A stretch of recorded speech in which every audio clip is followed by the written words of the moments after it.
बचपन में कहानी सुनने का शौक हर किसी को होता है और जब बड़े हो जाते हैं तो शायद हमें उन कहानियों की प्रासंगिकता अपने जीवन पर समझ आती है। हम सभी ने बचपन में दो बिल्लियों और बंदर की कहानी सुनी होगी, जिसमें एक रोटी के लिए लड़ रही दो बिल्लियां बंदर के पास बंटवारे के लिए जाती है और अंत में रोटी बंदर खा जाता है। अब आप सोच रहे होंगे कि आज बचपन की ये कहानी मैं आपको क्यों सुना रही हूँ, तो इसके पीछे भी एक बड़ी वजह है। दरअसल हाल ही में तेलंगाना चुनाव के नतीजे आए जिसमें कांग्रेस ने आसानी से सत्ता हासिल कर ली है, लेकिन बीजेपी ने एक ऐसी सीट अपने नाम की है जिसने इस राज्य के सियासी गलियारों में हलचल मचा दी है।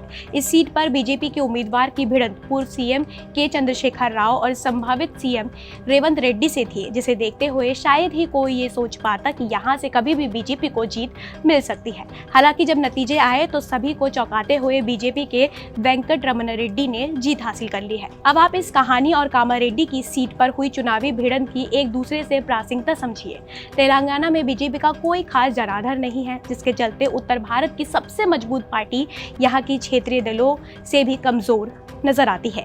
वहीं कांग्रेस और बीआरएस उन दो बिल्लियों की भूमिका में है जो बारी बारी से सत्ता नमक रोटी का स्वाद लेती है। ऐसे में किसी को अंदाजा नहीं था कि बीजेपी वो तीसरा चेहरा बनकर उभरेगी जो अति महत्वपूर्ण सीट पर जीत हासिल करने में कामयाब होगी। सभी को यह भरोसा था कि जीत तो कांग्रेस या बीआरएस में से किसी एक के पास ही जाएगी। फिर ऐसा क्या हुआ जो यहाँ पर बीजेपी के वेंकट रमन रेड्डी ने जीत हासिल कर ली। इस वीडियो में हम आपको उसी के बारे में बताएंगे कि कैसे वेंकट रमन रेड्डी ने यहाँ जीत का परचम लहराया है।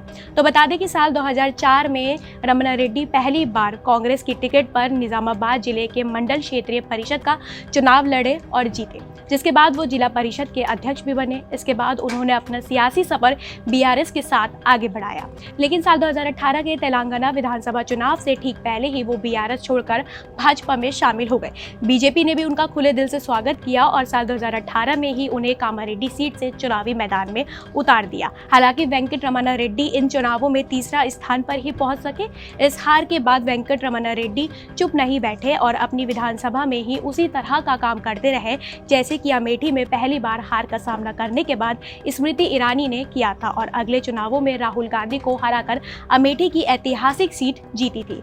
रमन रेड्डी ने हार के बाद भी हार नहीं मानी और अपने काम से न सिर्फ यहाँ के निवासियों का दिल जीता, बल्कि साल 2023 के विधानसभा चुनावों में 66,000 वोटों से कामारेड्डी सीट को भी अपने नाम कर लिया।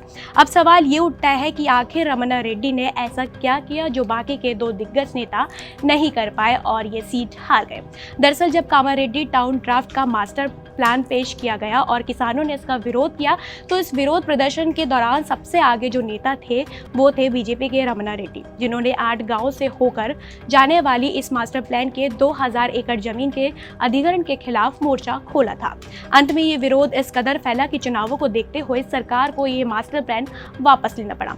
मौजूदा सरकार को लगा कि शायद ये कदम उनके लिए मास्टर स्ट्रोक साबित हो सकता है, लेकिन ये फैसला रमन रेड्डी के पक्ष में गया। गाँव के किसान सरकार को इस बात पर मनाने के लिए राजी हो गए कि मास्टर प्लान के लिए उनकी कृषि भूमि के बजाय बंजर भूमि की तलाश की जाए।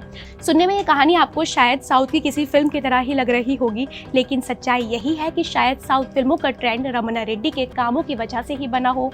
समाज कल्याण के लिए किए गए अपने कामों की वजह से रमन रेड्डी लगातार लोगों के दिलों में अपनी खास जगह बनाते चले गए, तो स्कूलों और कॉलेज के संपत्ति दान देकर युवाओं को भी अपना बना लिया। रमन रेड्डी ने अपने काम से साफ किया कि वो लोगों का भला करने के लिए ही राजनीति में उतरे हैं और इसी को ध्यान में रखते हुए जब उन्होंने अपना चुनावी घोषणा पत्र जारी किया तो हर गांव के नाम के साथ वहां क्या काम करने वाले हैं इसकी भी जानकारी उन्होंने दी।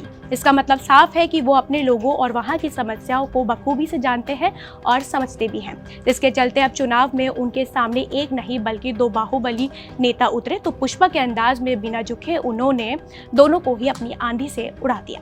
फिलहाल इस खबर पर आपकी क्या राय है, हमें कमेंट्स बॉक्स पे जरूर बताइएगा और ऐसी खबरों के लिए आप देखते रहिए जनभावना टाइम्स।